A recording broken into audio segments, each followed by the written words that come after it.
open the public hearing on item number 14. This is the time and place for the public hearing for the annexation of one parcel into the Street Light Maintenance District and all other matters discussed in the resolution. The hearing is officially opened. We will receive comments, questions, and any oral protest from any interested party.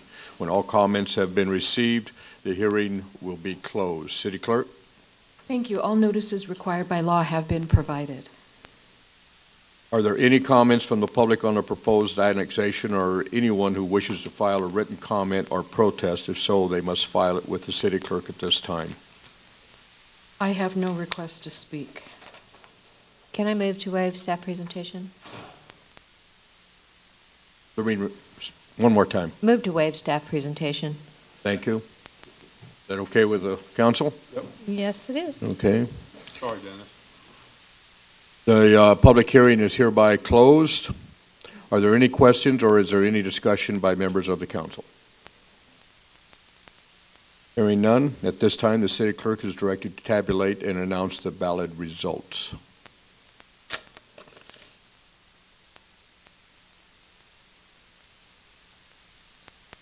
The single ballot in this matter is in favor. Therefore, there would be no majority protest. Thank you. Since we do not have a majority protest, I will entertain a motion to adopt the resolution confirming the diagram and assessment and engineer's report and the annexation and levy of assessments. So moved. Have a second? Second. Roll call? Councilmember McLean? Yes. Councilmember Ender? Yes. Councilmember West? Aye. Mayor Pro Tem Ferry? Yes. Mayor Keller? Yes. Motion carries. Thank you. Moving to agenda item number 15. This is a proposed order of proceedings, public hearing for the annual levy of assessments for special districts for fiscal year 2008-2009. This is the time and place for the public hearing for the annual levy of assessments for 13 assessment districts and all other matters discussed in these resolutions. The assessment districts are Drainage Benefit Assessment Areas 3, 6, 18, 19, 20, 22, and 2008-1. Landscape Maintenance Districts 1, T-1, and A-2. Streetlight Maintenance District number 1. Golden Valley Ranch Open Space Maintenance District, and the Open Space Preservation District. The hearing is officially opened. We will receive comments, questions, and any oral protests from any interested persons on these districts. When all comments have been received, the hearing will be closed. City Clerk? Thank you. All notices required have been provided. Are there any comments from the public on the proposed levy of assessments, or anyone who wishes to file written comments or protests for Drainage Benefit Assessment Areas 3, 6, 18, 19, 20, 22, or 2008-1? If so, they must be filed with the City Clerk at this time. Mayor, I have no request to speak, but I do have 2 written comments. Thank you.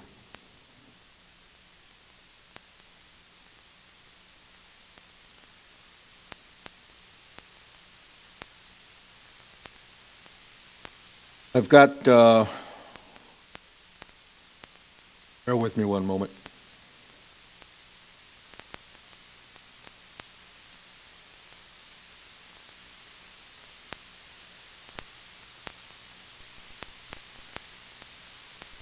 Got a member of the public that opposes the recommendation for the attached opinion for the public hearing and proposed assessment. Mayor? And I've got an additional one also opposing the public hearing and annual landscape maintenance district. Mayor? If the council wouldn't mind, would you indulge Darren Hernandez to speak to those 2 protests? I think that'd be appropriate.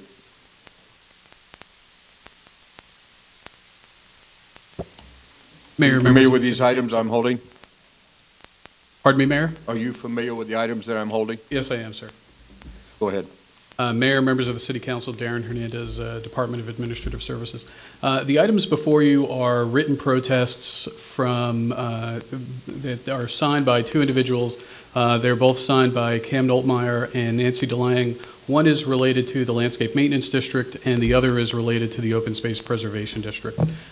Staff has carefully analyzed all of the items contained in both documents, and we have provided council with a written response to all of the items contained therein. All of the items raised in the protests were raised before council or to staff in the past and have been addressed either here at council verbally or in numerous correspondences provided to the individuals submitting the protest. Thank you. I want to make sure I'm complete here. Are there any comments from the public on the proposed levy of assessments, or anyone who wishes to file written comments or protests for landscape maintenance districts 1, T-1, and A-2? If so, they must be filed with the city clerk. City clerk? Those items? Nothing. Are there any comments from the public on the proposed levy of assessments, or anyone who wishes to file written comments or protests for streetlight maintenance district number 1? If so, they must be filed with the city clerk at this time. City clerk? I have no additional Nothing? information at this point. Are there any comments from the public on the proposed levy of assessments, or anyone who wishes to file written comments or protests for Golden Valley Ranch Open Space Maintenance District? If so, they must be filed with the city clerk at this time. There are none. We have nothing. Are there any comments from the public on the proposed levy of assessments, or anyone who wishes to file written comments or protests for the Open Space Preservation District? If so, they must be filed. One of the packages of material that I presented to you earlier is on this Open Space Preservation District. Thank you.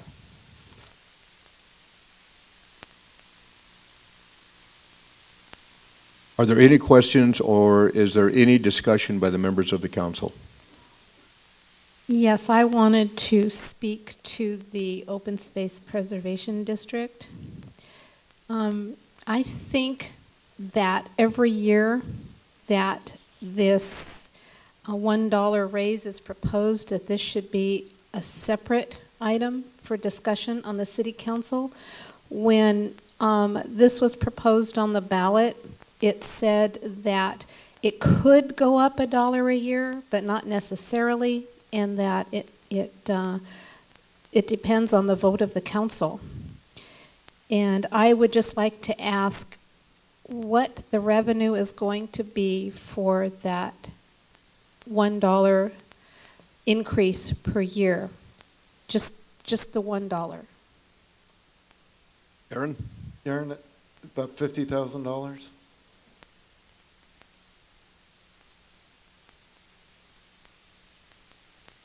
That is approximate. If you give me 1 second, I can give you an exact number. It would be $64,300.44. Okay. I'm going to ask that we postpone this raise for this year. I think that we need to have time to digest the $25 a year without putting another $1 a year on top of that at this time. So that would be my proposal on that, and that is why I would like to have this separated and taken as a separate vote. Additional discussion? My only comment would be, and I understand what you're saying, it's just the voters knew clearly, I believe, what the property owners knew clearly what the assessment would be. And my concern is property rates, as they escalate, will do so at an accelerated amount than $64,000 and whatever, 44 cents. So if you don't accumulate that open space district by the amounts we stated we were going to do so in the election, I think we're going to fall behind and actually not be able to acquire the property when it becomes available. So that would be my only comment. You know, if I may share, as it applies to the open space district, certainly in our travels in Washington, D.C. last week, one of the things that gave us tremendous positioning, if you will, as we continue to discuss and try to win over congressional members. Some of them were particularly impressed and excited to hear that we have the commitment of this community for the Open Space Preservation District, is that it will be able to afford us just that, open space and some opportunities. And as much as I like what you're saying, Marcia, because I hate to see something happen so quickly, I don't want to see anything that would detract from our ability to be able to, in fact, be able to move forward in acquisitions as they come available, because it can be critically important to our being successful, and I believe on the CMEX matter and other matters that could evolve here. Any other comments? I would agree with you, Mayor. That's a separate vote, is that what you're asking, or finally about I don't know, unless City Attorney, does it require a vote, or is that enough? If there's a motion that can be considered by the council. Did you want to make it a motion to excise that portion? No, obviously, the majority of the council will not go along with my suggestion. So, as you did in the other vote, I withdraw my suggestion on this to make it unanimous, although I do have a problem with it. Because, you know, in 30 years, this is not going to be $25, it's going to be $55. And it's just, I don't know, people voted for the 25 with the idea that the council would take a look at it and possibly not raise it a year, $1 every year. This wasn't a given, it was a maybe. So.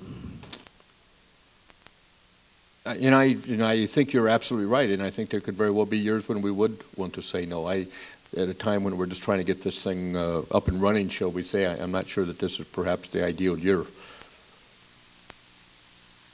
No further discussion. At this time, I will close the public hearing. Adopt resolutions and approve the various engineers' reports for the annual levy of assessments and continued maintenance for the following assessment districts for fiscal year 0809. Drainage benefit assessment areas 3, 6, 18, 19, 20, 22, and 2008-1. Landscape maintenance districts 1, T1, and A2.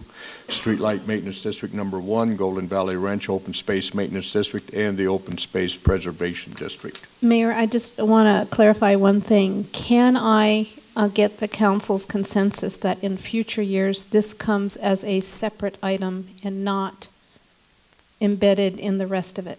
Yes. Yes. No problem with that. Thank you. Is there a motion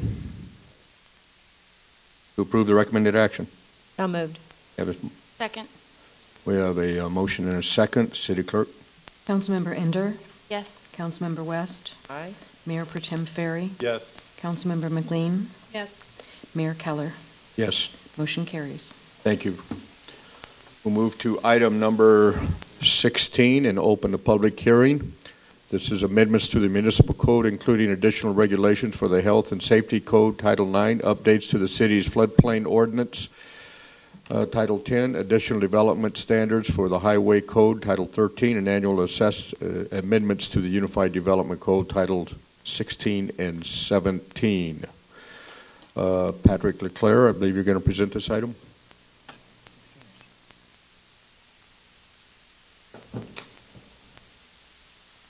Actually, isn't this just being continued? Correct. Good evening, Mayor Keller, members of the council. It is staff's recommendation tonight that this item be continued to the July 8th meeting. Given the amount of changes to review, we felt it would be best to continue that to the July 8th meeting. I'm available for any questions that you might have.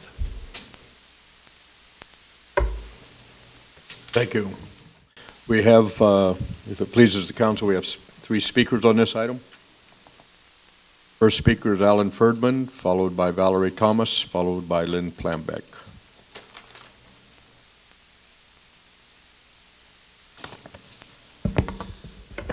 Good evening, Mayor and City Council members, for one last time tonight. My name is Alan Ferdman, and I am the Chair of the Canyon Country Advisory Committee. The proliferation of city ordinances has long been considered an issue by the Canyon Country Advisory Committee. Most of the time, residents only become aware of these new requirements when they are personally being held accountable. At that time, they begin to wonder who is making these changes, why are they being enacted, why wasn't I notified, and what can I do if I disagree? For quite a long period of time, we've been asking the question, what is the process for altering and updating the city's unified development code, and how can the community input become a part of the process? And now we're here again. Now here we are once again at the tail end. To put things in perspective, I'd like to provide several observations. First, a 1/8 page legal notice placed in the Signal newspaper may fulfill the legal noticing requirement for the public hearing for proposed amendments to municipal code, but it is definitely not effective and does not represent the behavior the community would like to see the city follow. I don't think it is a surprise that to date, after this minimal notification effort, that staff has not received any comments regarding the proposed amendments.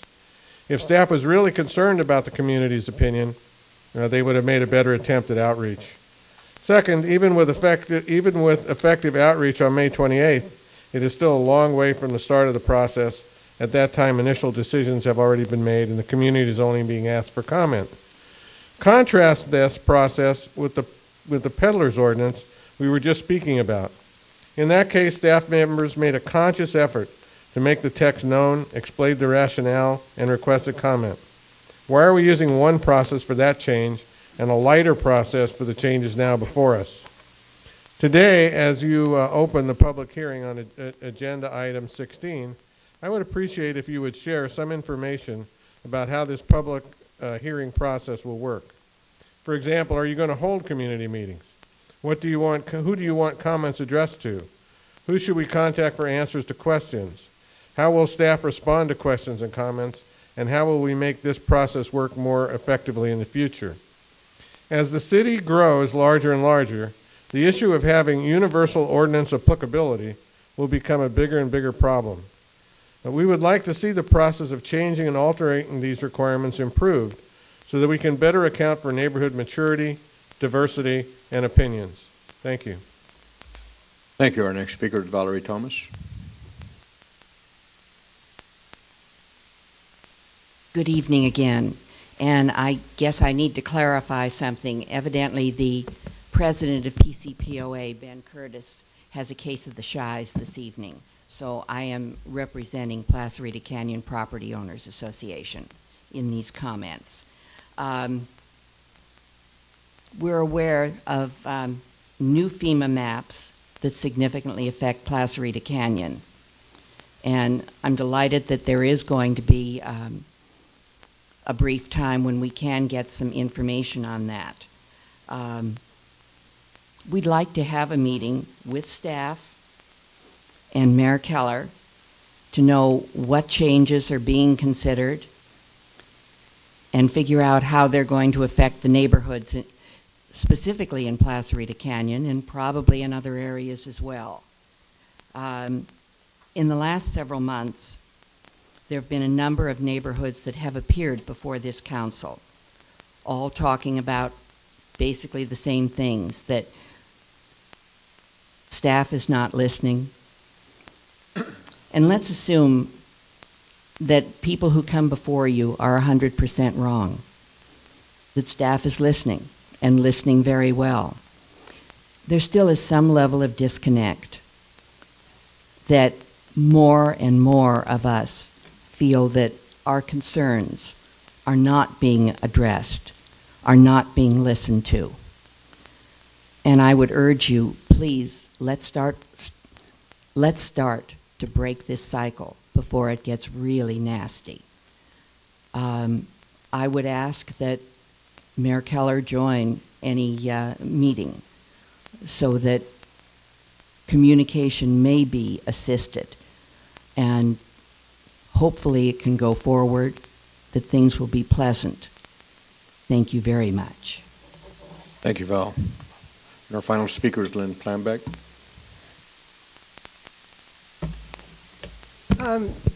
We'd just like to make some comments on the floodplain management. There's parts of it that are wonderful and we support. We're so glad that you're going to adopt the state requirements, even though I guess you're required to do it.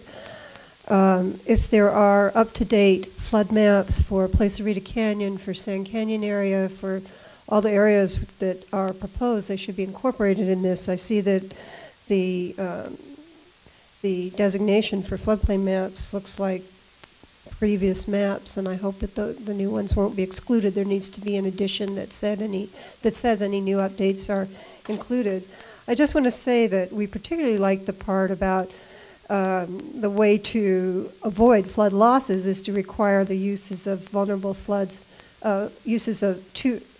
require the uses vulnerable in floods, including facilities such as serve uses, be protected against flood damage at the time of initial construction, but particularly control the alteration of natural floodplains, stream channels, and natural protective barriers which accommodate channel floods, control filling, grading, dredging, and other development which may increase flood damage, prevent or regulate the construction of flood barriers which will unnaturally divert floodwaters or which may increase flood hazards or in other areas. That's exactly what's happening on the Mississippi, Missouri rivers.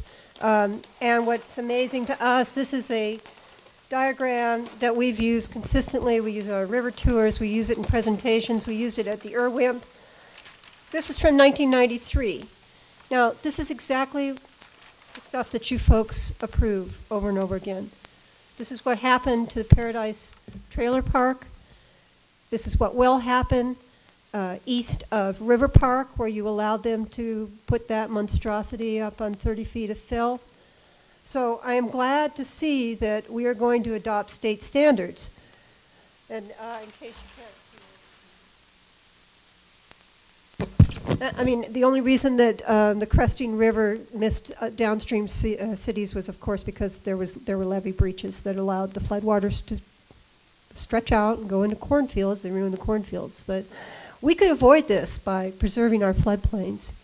We had the opportunity to do that. And instead, we have built over and over again, right up to the floodplain. We've barricaded the river. The river's going to stretch out one of these days and cause a problem. But what I'm particularly worried about is appointment of an administrator. I'm afraid that's going to politicize the process. I just want to make sure that all of you look very carefully at this so that we can start to get some good floodplain protection before we have serious, serious damage in this community, more than we've had already. Thank you. Thank you, Lynn, and also I'd like to thank you for your recent support of H.R. 5887 on the CMEX matter.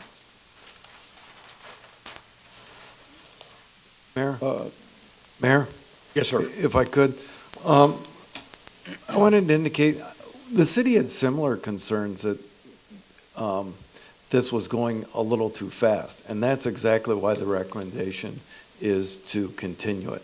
So the community has a lot of time to look at it. If anybody has input or suggestions, we're open to that.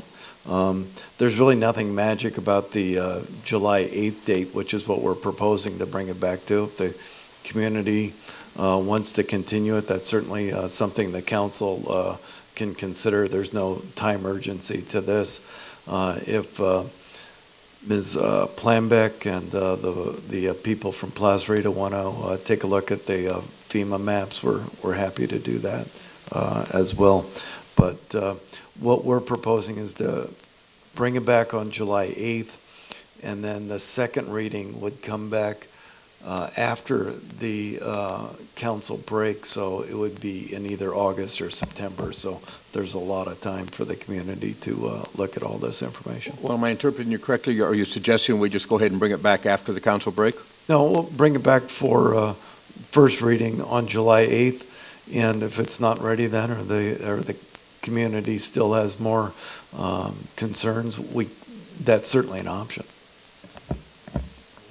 Yeah, certainly people that live in areas like Sand Canyon, Clarita Canyon, as FEMA maps are adjusted, it does impact their flood hazard insurance, and they certainly want to know how that works and have support from the city on things they can do to work with it, make it better, and how to design and maintain for that. So it's definitely a concern. I have a question for you in that there's a lot of things in here about the national impact of illegal fireworks use and injury to children and people. And we get overwhelming calls every 4th of July all over the community about this to the Sheriff's Department. They get overwhelmed with it. And we do try to encourage people to not have illegal use of fireworks. But we're not adopting this ordinance, at least that portion of it will not be in effect. And I really want to know how we're going to deal with public safety for that period of time for this coming 4th of July. Right. This ordinance wouldn't be in effect at that point, regardless of what we do. Anyway, because we wouldn't have Right. second reading. Exactly.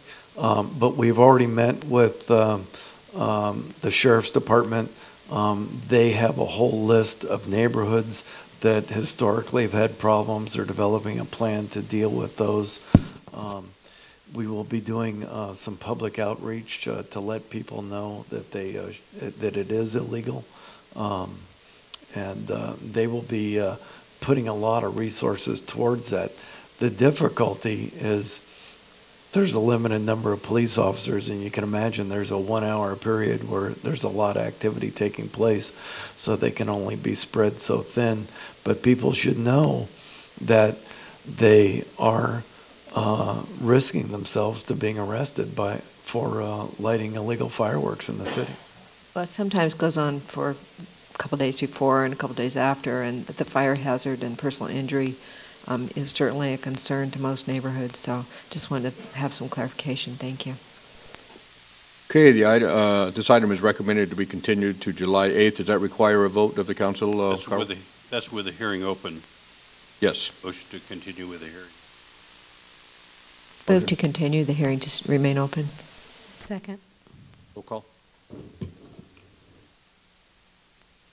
Councilmember West? Aye. Mayor Pro Tem Ferry? Yes. Councilmember McLean? Yes. Councilmember Ender? Yes. And Mayor Keller? Yes. Motion carries. Thank you.